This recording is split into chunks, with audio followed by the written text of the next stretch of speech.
Welcome to Grief is the New Normal. I'm Dr. Heather Taylor, a licensed psychologist and grief specialist, here to help change the conversation about grief and build community and connection while we all adjust to this new normal we are living in. This podcast is for you if you are grieving or if you are supporting someone in a season of grief. I'm glad you're here. Hey friends, welcome back to Grief is the New Normal. I'm Dr. Heather Taylor, licensed psychologist, and today we're going to be talking about something that gets brushed off as a golden year celebration, but actually comes with a pretty big identity shift. And yep, you guessed it, grief. We're talking about retirement because while some people count down the days like they're heading into an endless vacation, others hit retirement and feel lost, disoriented, flat. Why? Well, work isn't just about paychecks or Zoom fatigue for some people. It's also about purpose, identity, structure, and connection. So in today's episode, we're digging into the grief that comes with leaving a career, whether you loved it or not, why retirement can feel like a loss even when it's something you planned, how to navigate the what now question when the old routines are gone, and ways to redefine purpose without burning yourself out with a color-coded retirement schedule. So let's be real. Retirement is a massive life shift. Yes, you might be done with deadlines. Yes, your alarm clock can take a hike. And what no one prepares you for is the emotional fallout of not being needed in the same way anymore. You go from being someone who people look to for answers to wondering if anyone even notices you're in the room, from a full schedule to way too much time and not enough direction. So even if you were counting down the days, it can still feel really jarring. And if you were forced into retirement due to health, layoffs, caregiving responsibilities, ageism, or the current administration, that grief can feel even sharper. And here's the kicker. People don't talk about it. You're supposed to be happy, grateful, relaxed. You're done. You made it. You get the land of endless vacation and free time and all of this. And if you're sitting there thinking, who even am I without my work, without this huge aspect of my identity, then I want you to know you're not alone. I've seen this come up with a number of different clients I've worked with over the year. Okay, story time with Heather. So first I'm going to share a bit of personal experience, and then also I'll share a little bit about some client stuff. One, when I was pregnant with my first kiddo, my son, Miles, my mom decided to retire from being a medical assistant and became my granny nanny. And that was such an amazing gift from her, the gift of time and presence to help, especially because childcare is so expensive. And with the work that I do as a clinician, there wasn't a lot of bandwidth for outside childcare services. And so she retired to help. And I am so grateful for that. And that became a big part of her identity, was being a granny nanny. And once he was starting kindergarten, she actually retired from being a granny nanny and does occasional childcare, but just gets to enjoy being Grammy for now. And I love that gift for her. And then my dad is still working. Mr. Taylor, he is still working. He's an electrician. He is working on a big job at the airport. He's known as Mr. Fix-It.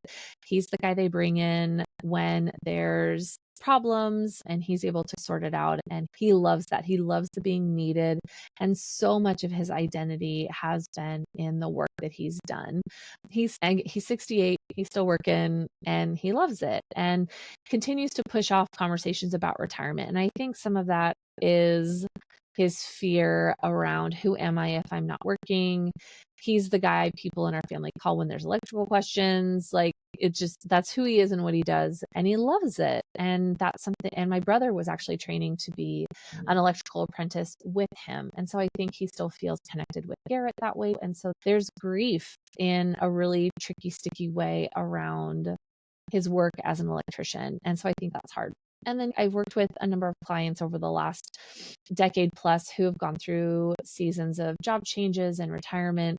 And who am I on the other side of that? What are the pieces that are left? I'm thinking of a client who was a physical therapist and so much of the work they did was around that job, and they ended up leaving it and retiring due to a significant loss, and they just needed to do something different because they didn't have the mental capacity, that focus, the executive function to stay engaged with that career. So not only had they lost a really important person to them, they were losing this job, this career, this thing they had done for 30 years that was so identity defining for them. So now it's like compounding grief, right? They're grieving their person and they're grieving this profession that had been a core aspect of their identity. It's the people they were connected with, the community they were a part of.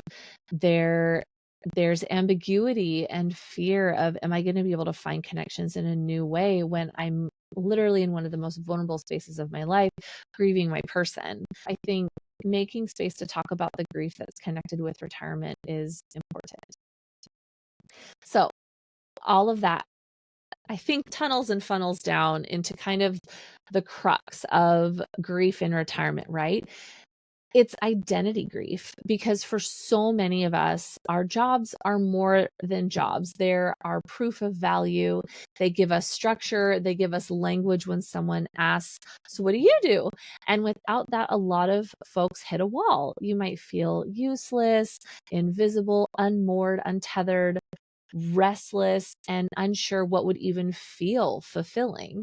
So let me tell you, this doesn't mean you're doing retirement wrong. It means you're grieving a massive life shift. It's the chapter of a really good book ending, or maybe it's even like this job, this career was the third book in your 5-book series. And with this book ending, it's, I'm feeling like I'm scrambling for what's this next book going to be? What's going to be in it? What's going to happen to the characters?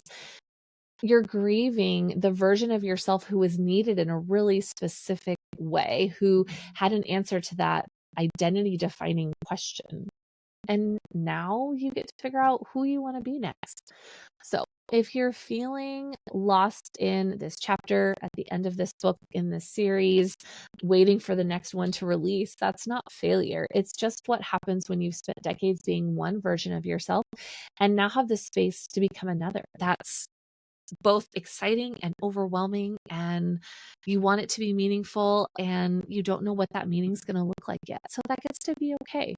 We get to redefine our purpose without replacing your 9 to 5. So how do we move through this without swinging into overproductive retiree mode or sitting in a puddle of existential dread?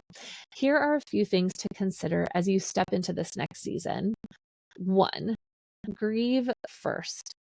Seriously, before you find the next big thing, give yourself permission to acknowledge what you're letting go of, saying goodbye to your work self, or that version of your work self. You don't have to rush into what's next. Number 2, let's get curious. Let's not feel pressured. This isn't about finding a second act that impresses your LinkedIn network. Asking yourself, what lights me up right now? What inspires me? What gets my creative juices flowing? What do I want more of? What am I done with? What doors do I want to close? What do I want to say no to? Ask ourselves those questions. Be curious.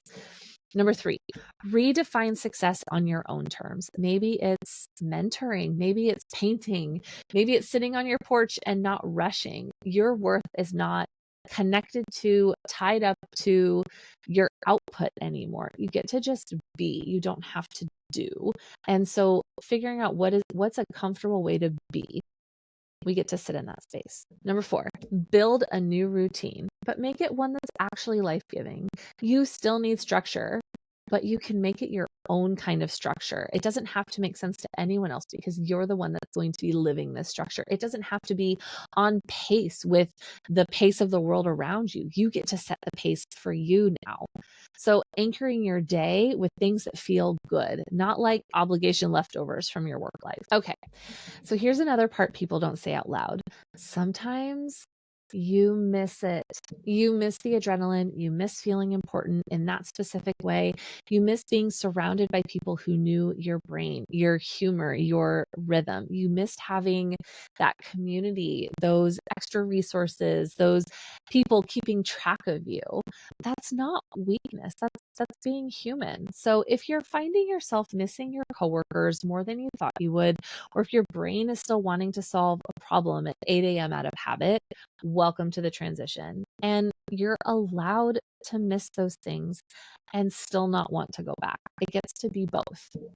Here's what I want you to walk away with from this chat today. Retirement is a major identity shift, and it's normal to have grief here. You don't have to replace your career with something impressive. You just have to be honest about who you are now and what you want now. You don't have to defend, justify, make excuses for. You get to figure out what it means to be content with who you are now. And that leads into your worth. Your worth did not retire when your job did. You still have intrinsic worth and value just as you are. And you're allowed to take time to figure out what this next version of you looks like. So here's your gentle invitation from today's session. And here's your gentle invitation from today's episode. Ask yourself, what would feel meaningful to me today? Not productive, not impressive, just meaningful. And just sit with that. Sit with that question. So if this episode resonates with you, feel free to send it to someone who's navigating retirement with a little more grief than they expected, or feel free to post about it or tag me at Grief is the New Normal. Let's keep making these conversations a part of our day-to-day experience. All right, remember to be kind to yourselves today. Take care, and I'll see you next time. Bye-bye. That's it for today's episode of Grief is the New Normal. If this conversation resonated with you or you think it might benefit someone else, please share it. Sharing can open doors to healing, understanding, and normalizing these griefy conversations. If you're craving deeper insights or ongoing support, consider signing up for the Grief Gap newsletter. It's packed with resources, tips, and personal stories to help you navigate your grief journey. Visit the website www.griefisthenewnormal.com to subscribe. For those who prefer a more personal touch to their healing process, check out my grief journal, Authentically Unapologetic. It's designed to help you explore your grief on your own terms, with prompts and exercises that encourage reflection and growth. I'm Dr. Heather Taylor, and I look forward to our next meaningful conversation. Our soothing tunes are provided by the Datacorns. If you're interested in sharing your story, collaborating, or learning more, please email me at hello@griefisthenewnormal.com. You can also stream the episodes on YouTube for more engaging content. Until next time, keep exploring your grief with intention and support, remembering you don't have to do this alone.